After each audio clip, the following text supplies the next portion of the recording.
Back in the 1970s, a young, brash San Francisco Bay Area man in search of a direction in life took the advice given to him by a couple of fellows he met at a convention, and he moved to Las Vegas to become a news reporter. That didn't happen right off the bat, and for a brief period he worked as a taxi driver, but one who knew nothing of the lay of the land as a good taxi driver would.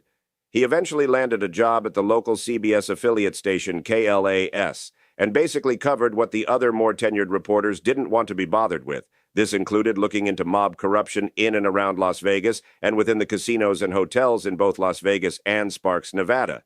He had gotten several segments aired, and he began to make a name for himself in the Las Vegas television arena. That name was George Knapp. In the late 80s Learjet aviation era, John Lear came into the station to suggest a story for them to cover that involved a worker at a secret government research facility known as S4 out in the Nevada desert that was part of a larger facility called Dreamland, or Area 51. The lead night anchor wasn't interested in the story at all, and the ever-vigilant Knapp, who was eavesdropping on the conversation, approached Lear as he was leaving the station, having been turned down by the main news anchor man. George sat with Lear for quite some time as he explained a story that sounded too far-fetched to be true. This story was about a man who was doing reverse engineering on wrecked and captured spacecraft out at the S4 facility. That man was Bob Lazar, and his aired broadcast on KLAS by George Knapp forever altered George's life and his overall direction as a broadcast journalist. He became the UFO guy, even though the majority of his investigative journalism was still focused on the activities of the mob in and around Las Vegas and Nevada's gambling world. He produced periodic investigative stories over several decades and exposed unknown areas of the government that functioned behind a veil of secrecy and black budget projects. He became good friends with Senator Harry Reid, who sponsored funding to further investigate strange goings-ons in the skies above us all, and did so in conjunction with the Bigelow Corporation. He traveled to the USSR and obtained interviews and documents surrounding the Russians and their involvement in UFO activities and investigations of reported incidents. George Knapp's career has spanned many decades, and his groundbreaking stories have captivated audiences around the globe. This video is a bit of a homage to the great investigative journalist George Knapp, the OG of the UFO investigation world. It was the streak seen across the sky, now seen around the world. This as our 8 News Now investigators confirm Metro actually set up cameras at this home where a family called 911 claiming to see aliens in their backyard.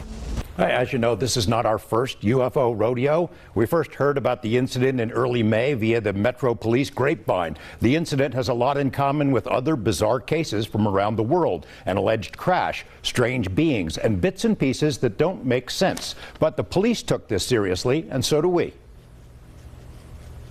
Just before midnight on April 30th, skywatchers across several western states saw a bright fireball streak through the heavens. A police officer working in the Northwest Valley caught a glimpse of the colorful object on his body cam. At nearly the same time, a Ring camera in the area recorded a strange noise and what sounds like a crash. One family living in a ranch-style home had a much closer view of the object. 2 brothers and their father were working on a vehicle in their yard when they caught a glimpse of a sparkly object as it came crashing down, then were hit by what they describe as a shock wave. One of the witnesses, a young man named Angel, has stated when the brothers looked into the yard where the object landed, that spot was obscured and blurry, as if by unknown form of camouflage. What they saw next prompted a frantic call to 911. So there's 2 people or 2 subjects that are in your backyard? Correct, and they're very large. They're like 8 foot, 9 feet, 10 foot. I don't know. They look like aliens to us. Big eyes. They have big eyes, like I can't explain it, and big mouth. They're shiny eyes, and they're not human. They're 100% they're not human.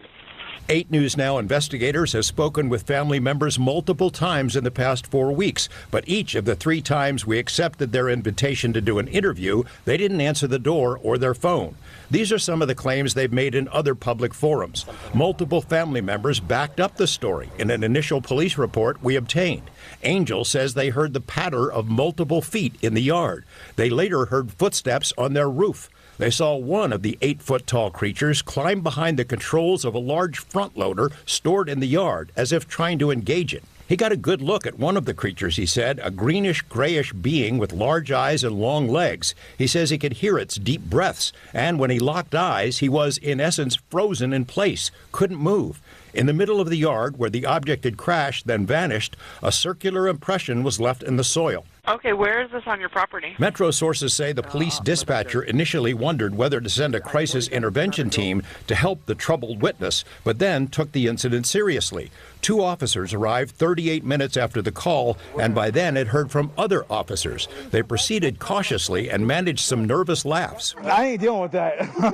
A few days later, the family says, 2 Metro sergeants returned to the scene to ask follow-up questions. The family says they also saw men in suits and sunglasses driving in a car with government plates cruising slowly past the house in the following days. Nellis and Creech have denied any interest or involvement with the incident. Metro has indicated they believe the family that something crashed in their yard. But what? Knapp here to piece it all together. You know, as with all things UFO, the public debate is ferocious and ongoing. Was it all a hoax? Were we duped? Was it all an evil plot, a cover-up, all of the above? We took another look at the hubbub to separate wheat from chaff.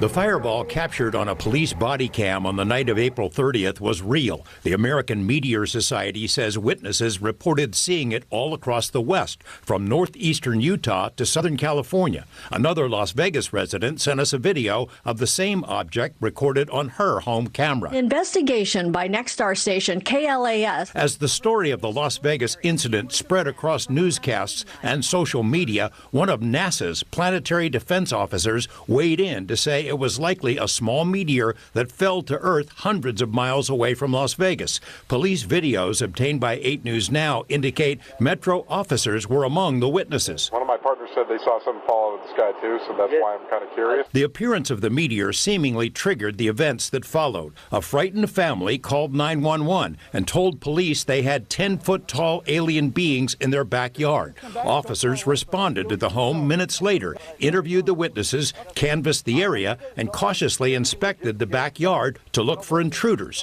One thing noticed by the officers was a circle in the soil. In conversations with us and in a podcast interview, Angel, the main witness, suggested the circle might have been created when an unknown object landed in the yard. Social media sleuths have since pointed out that the circular image has been viewable via Google Earth for more than a year. The family told us by phone they had seen suspicious vehicles with men in black types checking out their home. Turns out there is substance to that. A retired police officer fessed up on News Nation that he spent days staking out the house to see what, if anything, unfolded. What about those reports that Metro installed a special surveillance camera atop the house, presumably to watch for intruders, human or otherwise, or overzealous media? Turns out that's true as well. Metro confirmed as much in a statement to 8 News Now's David Charnes. The system stayed on the roof for days. What about the Ring camera video with the weird noise? The main witness, Angel, intimated to us the video was recorded by one of his neighbors, and the audio was from the April 30th UFO crash. It wasn't.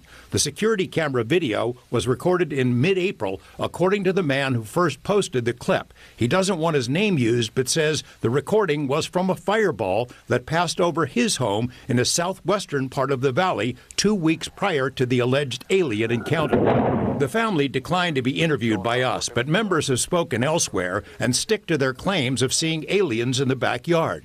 Dozens of people on social media have analyzed and dissected the images with various claims of aliens spotted in the shadows. Police do not believe this was a hoax call, which could be a crime if done intentionally. In the fervid swamp known as UFO world, our coverage of the story was itself seen as a dastardly plot to distract attention away from a prominent whistleblower named David Grush, who stepped forward around the same time. Grush unveiled his explosive on-camera account on News Nation, which is owned by the parent company of KLAS. In spite of the local news story, Grush's story was reported by news media all over the world. Curses foiled again. We here all want to thank Mr. Knapp for all the great reporting he has done over the years, and his recent work in collaboration with Jeremy Corbell seems to indicate that his work on this topic is far from over, and we look forward to each and every account he puts out. Folks, please take a moment to like and subscribe if you haven't already done so. This helps us a great deal as we strive to create engaging content for our viewers, and be sure to hit the notification bell so that you're notified when new content is released.